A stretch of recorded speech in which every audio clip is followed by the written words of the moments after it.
All right. Hey, everybody. Live. I can see all Okay, so I'm so glad you all came. This is not a subject that excites people, I know. So I'm so glad that you're here. This is really, really important.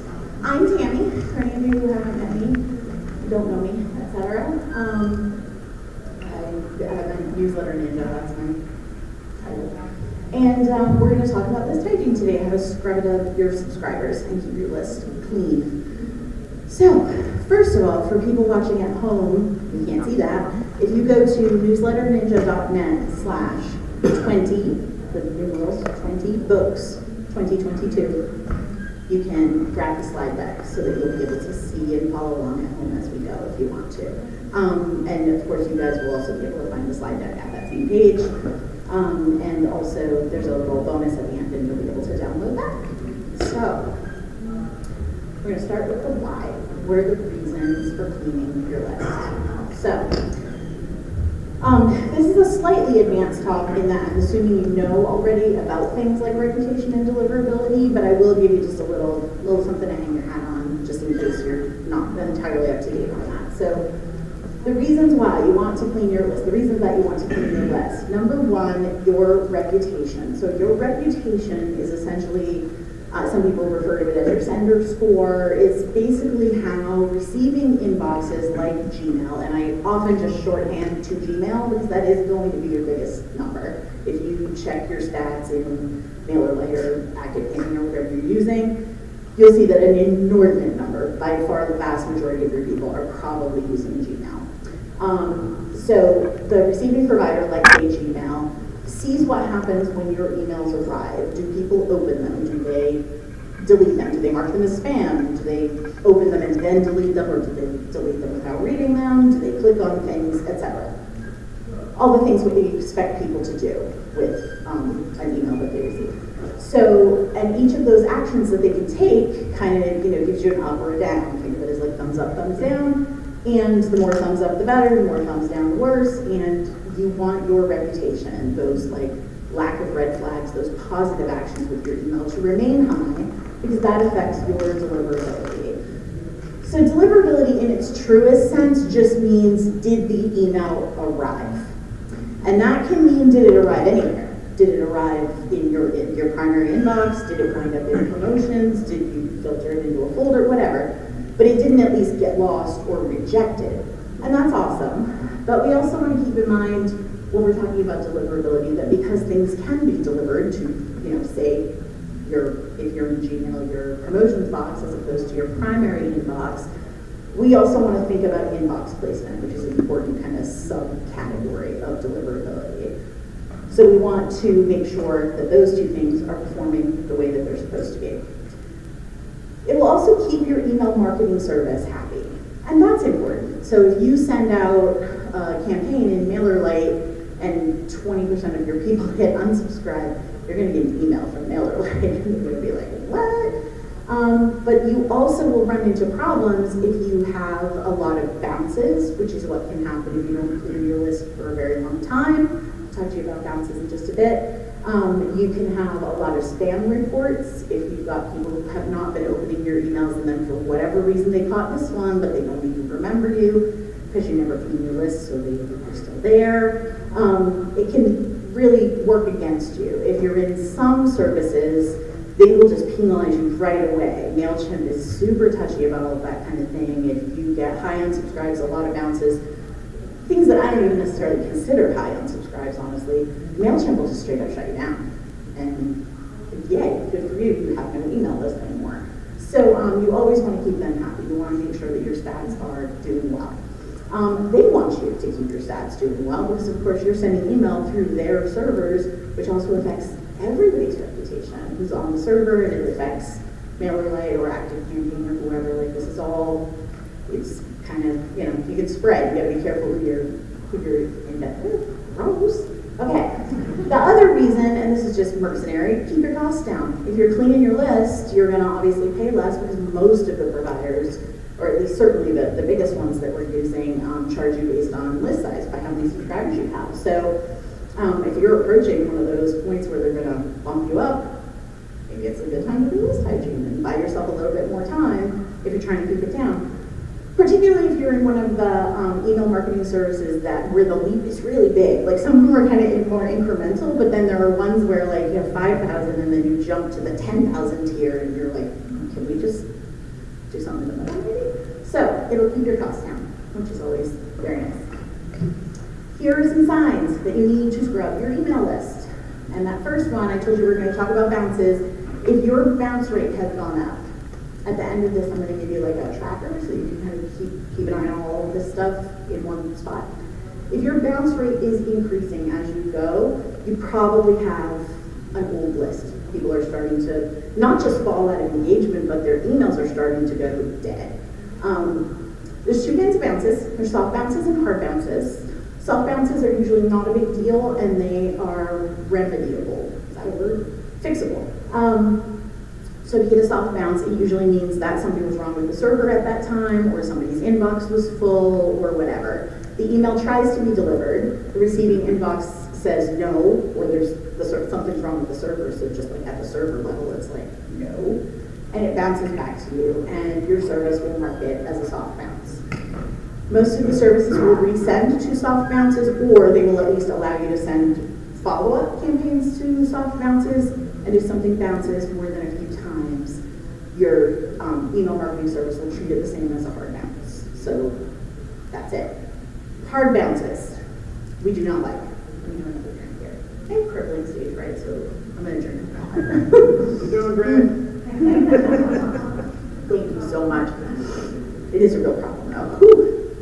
Okay, so hard bounces, those we do not want. Hard bounces mean that email does not exist, which is bad, because obviously it did when someone signed up, particularly if you have like say double opt-in, then they affirmed it at some point, but it's gone now.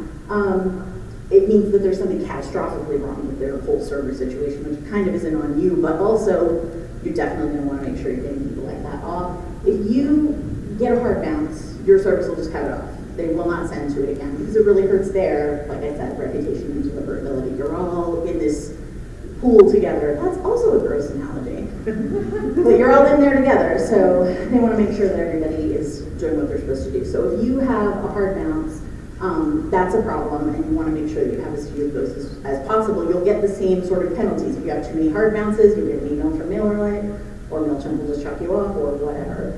The other problem with emails that go dead, and this is really important, is that sometimes they don't bounce, because what happens is they'll be taken over, they'll be sort of reclaimed by whatever the service is, like Yahoo or Hotmail or whatever, and they are transformed into what's called a spam trap. There's two kinds of spam traps. There's spam traps that are made intentionally with the intent of catching people who are doing illegal or not cool things with their lists. So regulatory agencies will make a spam trap email that they never use for anything, but that they infiltrate into like lists of emails that are being sold and so forth. And they know that if you have that, you didn't get it the way you're supposed to get emails, which is by having signups that are consenting, and you can get big trouble for that. But they also sometimes will take emails that have fallen fallow and sort of transform them so that they become spam traps, which frankly I think is unfair.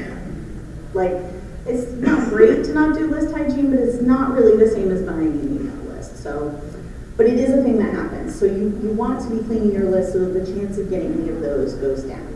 This has never happened to me. I don't think it's like a common thing. I don't think it should keep you up at night, but you just want to be aware of it, obviously. Second sign is that your open and click rates are going down. Now, of course, open rates are, well, they were never all that reliable, but now they're worse. Is everybody here aware of Apple's mail privacy protection situation? Okay, so Apple introduced a new sort of email privacy protocol for their people last fall. Worth mentioning just in case, a lot of people are under the impression that this means that when people open, you can't see that they opened, but Apple has actually done something that's much more clever and diabolical, frankly, which is that when the email lands in an Apple user's inbox, if they are using a native Apple app, so the Mail app on their MacBook, or it's probably also called Mail on their phone, as opposed to, say, downloading a Gmail app or logging in through a browser. If they're using a native app, which Apple absolutely pushes you to do, and it's the easiest way when you buy an Apple product, then when your email lands in your inbox, Apple preloads all of the content, which means that they preload that tracking pixel that tells your service somebody opened.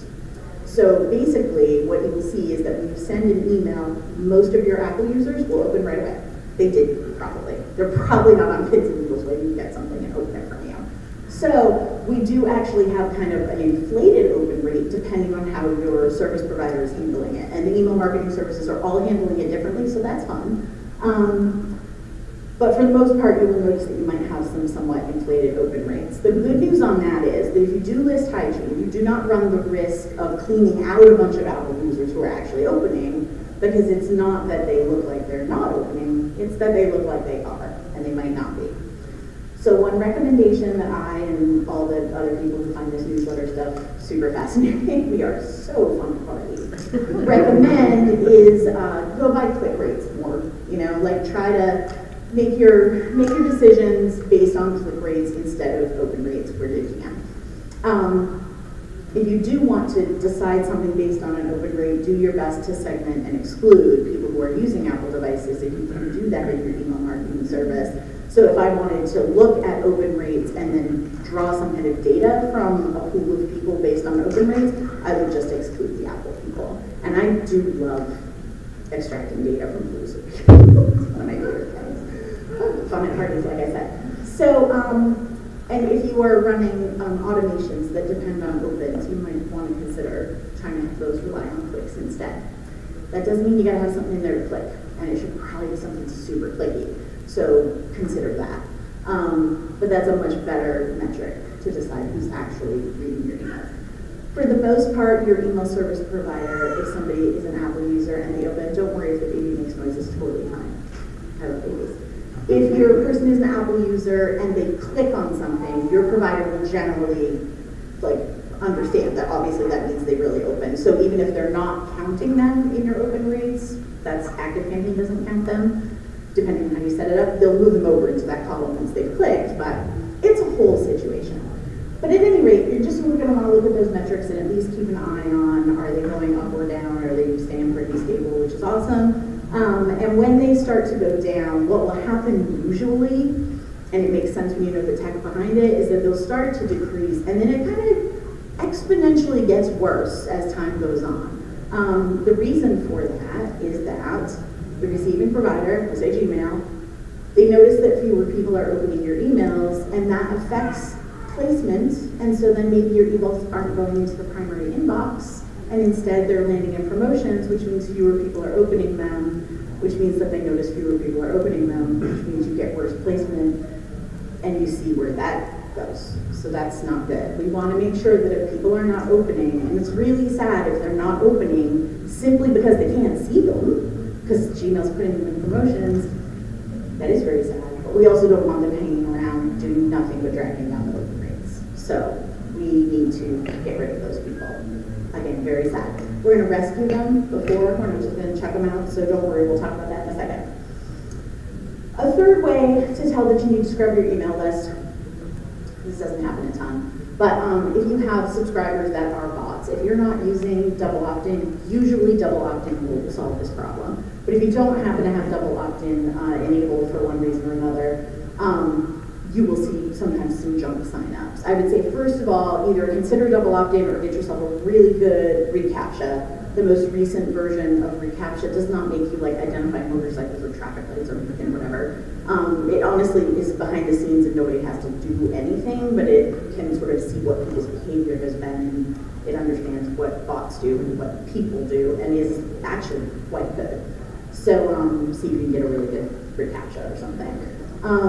Or even a clunky one where they have to identify the changes. It's awful. I'm apparently not a robot because I can't do it. But whatever. I'm constantly refresh, show me something else. Can we do the crosswalks? I know what a crosswalk looks like. But if you have bot subscribers, they will show up because they just look weird. If you go skimming through your list and 400 people signed up and you're like, well, that's not usual. And they all have, Russian suffixes on their emails, those are bots. If you go through and they all have just super weird names or repeating names, she got 400 new subscribers, but they seem to be sharing like 6 names arranged in different orders. Like it's easy to see when something like that happens.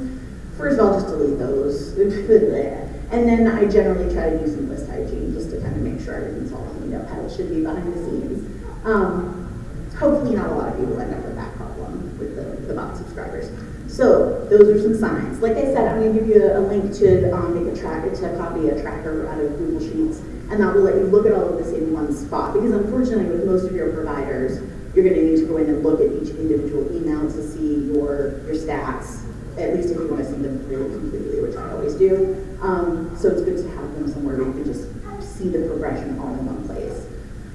Okay, so here's how you scrub it up yourself the right way. First of all, if all of this is like, I don't have time for that, I won't do it, it sounds hard, I don't like it, whatever, I am giving you permission to simply unsubscribe the segment that you identify as disengaged. It's that important to me. If you get to step 3 and do a re-engage campaign, I saw it called win-back campaign earlier this year, and I just think that's charming, win them back. If you do that, you will rescue some number of people from being unsubscribed, because there is a non-zero number of people who open your emails and you can't see them for a variety of reasons. The one that usually people say to me when they're telling me that they never do list hygiene is because there's a thing called the preview pane. In certain email providers, you can look at an email just by clicking on the subject line and it will show up in a different sort of window, and a lot of times that doesn't load all the content and it doesn't get the tracking pixel and we don't know that it's opened. Some universities, a lot of government addresses, certain businesses will strip out tracking content before actually delivering the email, so you don't see that those people have opened. Like, this is a thing that happens, and there are opens you can't see. They are not as many as you hope. So when you look at your emails and your email stats, and you say, oh, I have a 25% open rate, but it's probably like 50 because a bunch of people I can't see. It's not, and I'm super sorry. But I've done this a ton, and when I do win-back campaigns, this is for nonfiction, for fiction, for me, for my clients, for my students, across all genres, all list sizes. It's about 1 to 3% of people that get an email that says, it doesn't look like you've been opening, but click here if that's a mistake and you want to stay on the list. You get back about 1 to 3% of people. Now, I want those people. I'm not all the subscribers, so I do it, and I'm always really happy, but I truly, the number of people is not big enough that I want you to not do it because it's hard. Just unsubscribe them. Totally fine. However, if you do want to do it, we'll talk about how in a second. So the first thing to do is just a quick and dirty clean. Go through, search your list for things like gmail.com, because people signed up and they made a typo. Gmail.com. There's a lot of really common just mistakes that people make. I actually go through my unconfirmed from time to time, and I just change the address up and resend the the confirmation email, which is the thing that you can do in Active Campaign, the resend part. Because people just mistype. It happens all the time, and then of course they don't get the confirmation email. Wow, it's like I knew. I'm not amazing. But just go through and see, like, stuff that just is not right, stuff that clearly doesn't look right. Look for weird emails that are typoed wrong. Find all those .ru ones that are clearly weird. Just go through and anything that looks super weird, get rid of. Then you're going to want to segment the list. Segmenting is not as hard as it might sound from saying that. Some of you are like, that's fine, and some of you went, and that's totally okay. All that you're doing with segmenting the list is telling your email service, your email marketing service, that you want it to identify for you the people who have not opened or clicked on, however it is that you're choosing to do it, a certain number of emails or all the emails in a certain time period or whatever. That is something you have to figure out for yourself because it's totally based on how often you send and so forth. But I generally tell people like 10 emails or every 6 months at least. You can do it a little more if you want. Then there's always someone who says like, I do it every week. And I'm like, well, that's crazy. Because I certainly have plenty of people whose emails I haven't opened in the last week. So you're going to want to segment it. And that's different in every provider. And I can't tell you all the bells and whistles, we'll be here till tomorrow. But first of all, they all have excellent videos. If you just Google or go to their customer service, you can also chat or email them and ask them how to do it. You can join my Facebook group and someone will probably just tell you how to do it. It's a little bit different for everybody, but it's basically just saying, find the people who meet this criteria, and the criteria is hasn't opened the last 10 emails, or hasn't opened an email in 6 months, or hasn't clicked on in 6 months, or however you're doing it. So you get that segment, then you take that segment and you send them an email or two, or in my case I send 3, which is the re-engage/win-back campaign. You're just trying to get them back. You're trying to identify any people who do open regularly, but it's not showing, or for whatever reason just happen to see this one, and they truly haven't been opening, and you want to make sure that you get them out of that segment before you go ahead and unsubscribe the people. So you can set it up so that you move them manually because they reply, or you can have them click something and then your service has some kind of action that does whatever with them. There's a bunch of different ways to do it, which again, with like 40 email marketing services we can't talk about. But again, come to the Facebook group is the best way, even though I hate Facebook, I'm sorry to say that.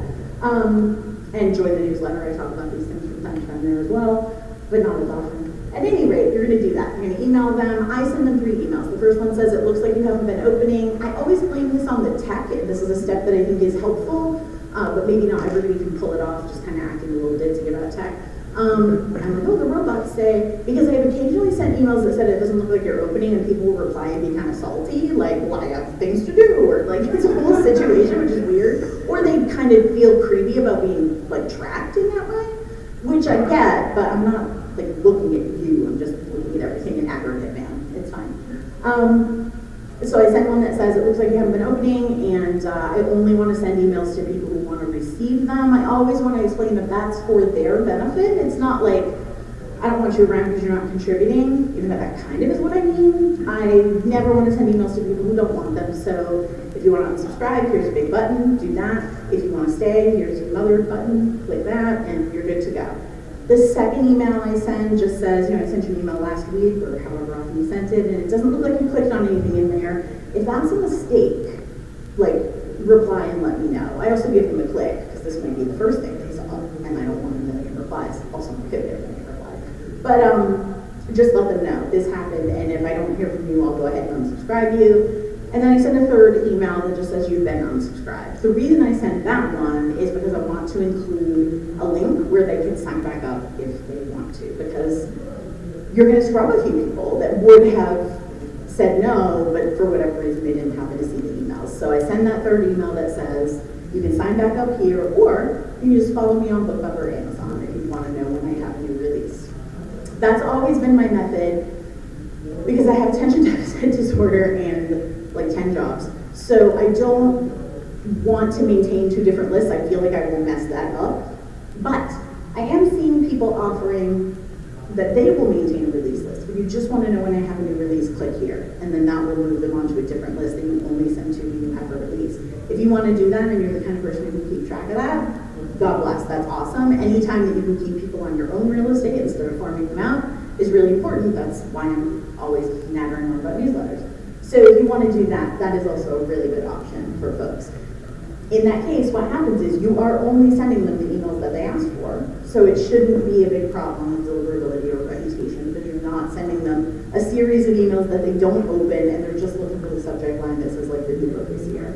You only send them the new book is here. And then they've got a really high open rate individually, and that's awesome. Gmail lists to see a high open rate. So that's your other option.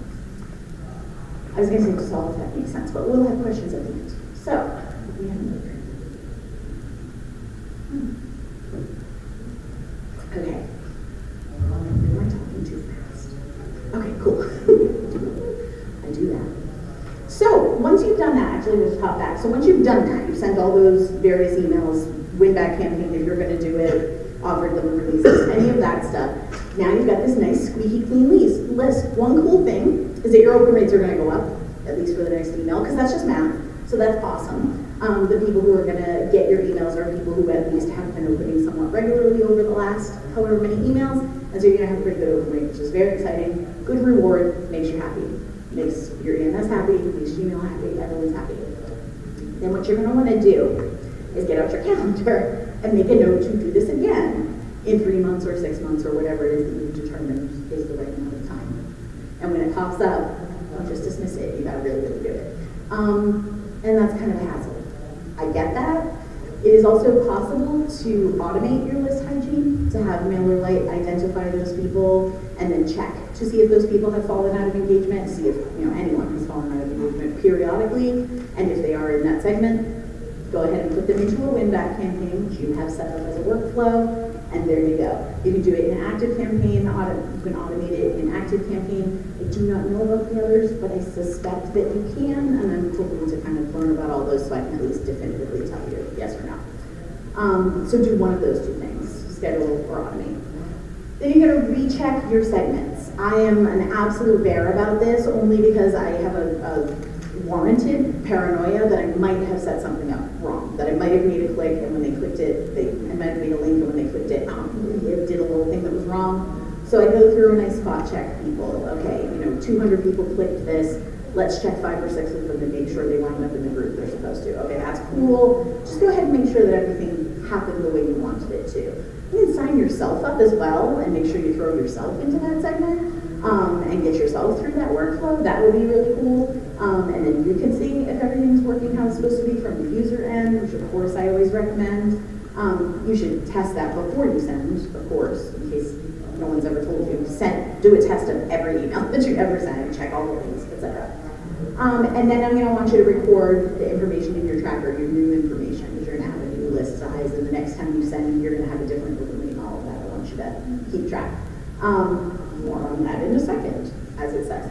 So those are your follow-up things. You need to do list hygiene pretty regularly. Now, the pushback I get from this, obviously, is, no, I'm sure that there are a bunch of people opening my emails that I can't see, and as we already discussed, no, there aren't. And there are some, but there are not, 25% of your list isn't like hiding. That's just not how it works. I have actually, there were just a couple outliers who I was very surprised by how high that number was, but the win-back campaign will solve that. That will fix that for you, so one good reason to do it. But apart from that, I get a lot of pushback from people because they feel like they're going to unsubscribe all of these people who truly are engaged and so on and so forth. Give them that path back to you. That's the whole, like, let's take this to its absolute worst conclusion. You do unsubscribe 50 people who would have wanted to know what was going on with you.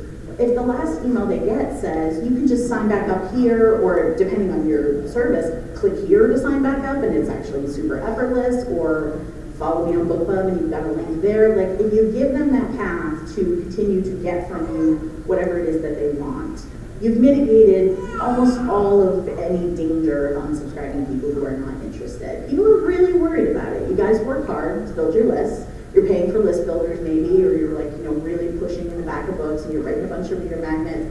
Love you if you're writing a bunch of reader magnets. And it sucks to unsubscribe a bunch of people.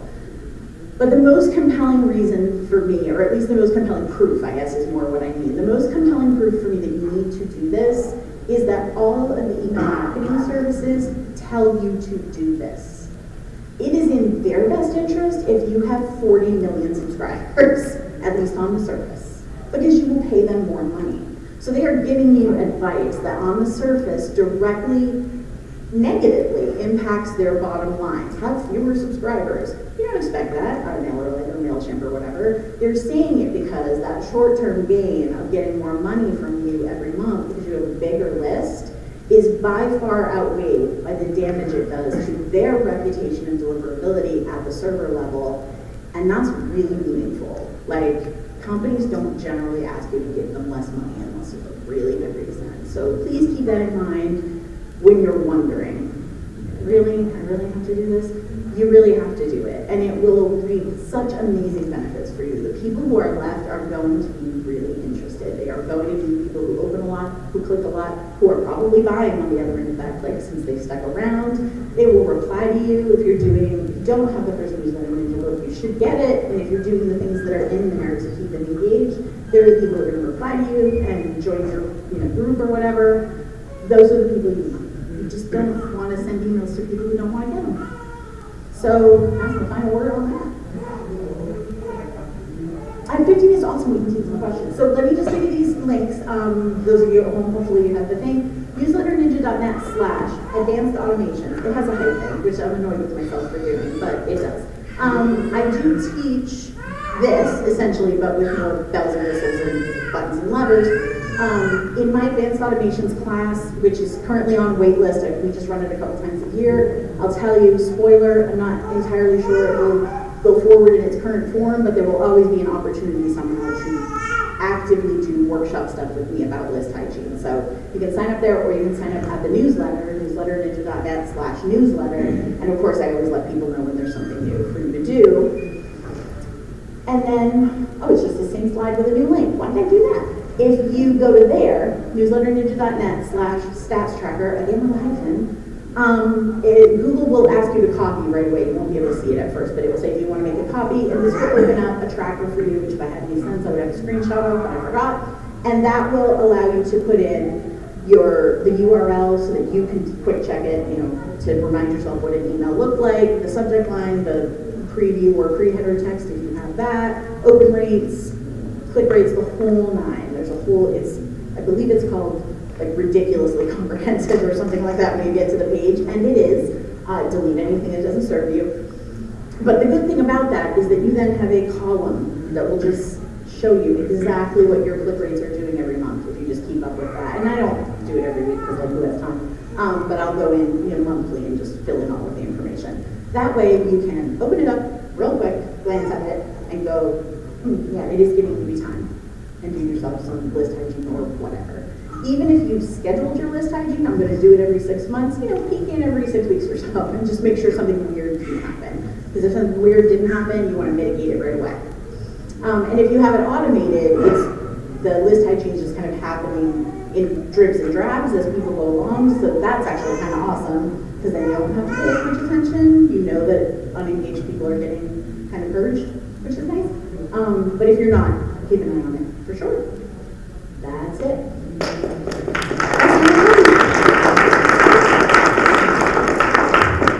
Cheers. Does anybody have any questions? Just come up to the microphone. If you don't, that's fine too.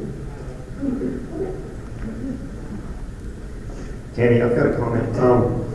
When you mentioned the first newsletter ninja book, Damon yesterday told us that there's something on his website, Book Funnel, where they'll buy you that first book. I love that guy. So check with, he's probably got a link in his presentation from yesterday. I bet he does. There's just nobody. Damon and David Gaughran, man. Like I don't know what I'd have a job back in groceries if it wasn't for those guys. They're just awesome.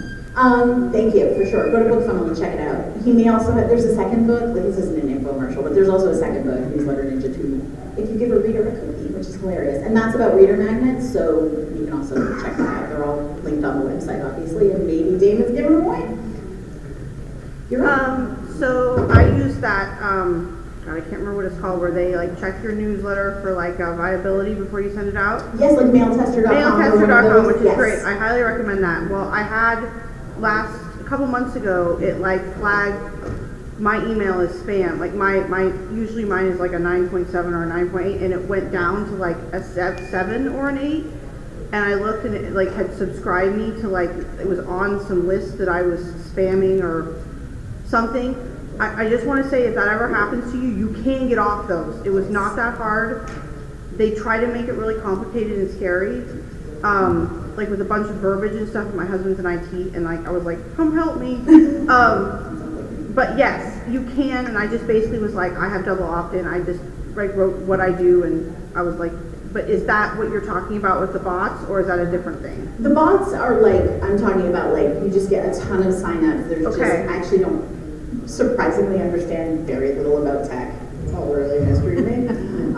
But just basically there are programs that just go around and sign people up for everything, and I'm not entirely sure. But is that kind of thing, like getting on a spam list, is that a sign I should probably? It's not great. Okay. But it may not have to do with this exactly, but it's obviously going to affect your deliverability. If Mailtester, everybody, that's mail, see, they have a hyphen too. It's they do. Mailtester.com, it's got a hyphen, mail-tester.com. They will allow you to test 3 emails per day for free, and that probably is all you need. If you go there, it's pretty clear what to do from the front page, but you're basically sending a test email to one of their sort of dummy emails, and it gives you a report on your individual email. very, very useful to have because if there's a problem, it will flag it before you send a bunch of emails that get rejected. So that is nice. It will also tell you things like if you don't have alt text on your images, which you should, and if your image has too many, or if your email has too many images versus text, and there's a bunch of stuff. Are you authenticated? Is actually great. You can wind up on spam lists there, like blacklisted by Spam House or whatever, and then you're like, okay, not sending today. And you go and start solving that problem. There'll always be links there that will tell you, like, go here and start solving it. And sometimes what you find on the other end is inscrutable, and you have to learn. So marry someone in IT, or you can ask in the Facebook Or group. Google it. Just real quick, marry someone in IT. Or Google it, or join the Facebook group or something, and just somebody can help you muddle So through you don't that. think that's like an evidence that like, well, I mean, I know I need to scrub my list, but I like, don't think so, Okay. no. It can mean that a bunch of people suddenly started marking you as spam, but you'd also see I that don't- in your I don't stats. have that Yeah, usually, and that's so- the only way that it would be really in Okay. effect. So that's probably just something a super weird unfortunate coincidence. that happened Okay, to you. well that's good, but I will scrub it, so. But also do your list hygiene. Yes.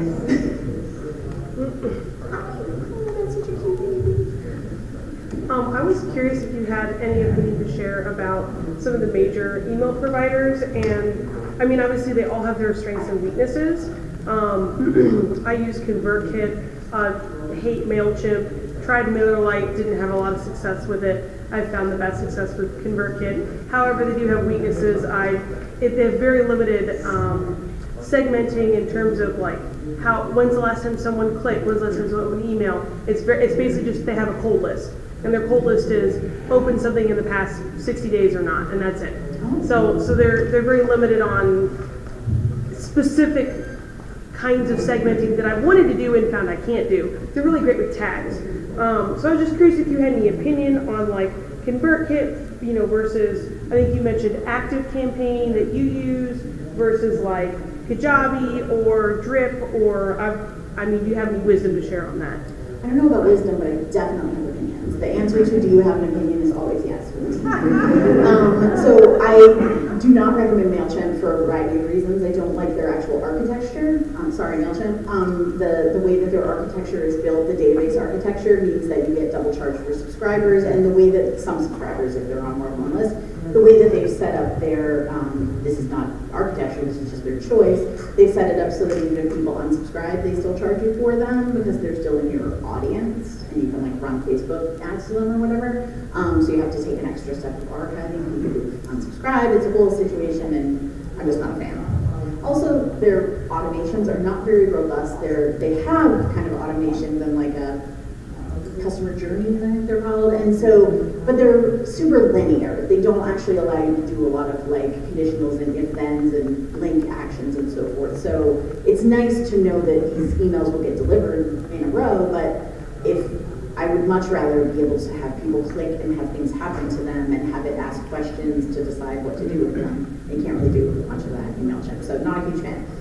I do recommend MailerLite a ton. Some people don't jive with it, and that's just... I just thought my open rate was a whole lot higher with ConvertKit than the same thing on MailerLite, so. You can definitely see that because ConvertKit, and this is going to be the case with any of the ones that cost a little bit more, ConvertKit, Active Campaign, Drip, Constant Contact, Infusionsoft, I could do this all day, but the ones that cost more, because they do have kind of better deliverability and reputation just because that's not where kind of the scammers go.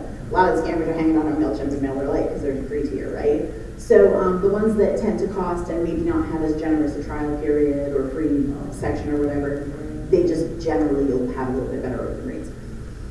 Of course, if you have MailerLite and you work really hard on engagement and make sure you do your list hygiene and all that stuff, you can do very, very well. So I'm by no means saying don't do that. I almost always recommend MailerLite because I feel like it's where functionality intersects with being kind of affordable. A lot of you do not want to pay for ConvertKit or Active Campaign, and I don't blame you. I don't want to pay for it either, and that's why I moved all my fiction to MailerLite. But Ninja has to stay at Active Campaign because it's super, super robust.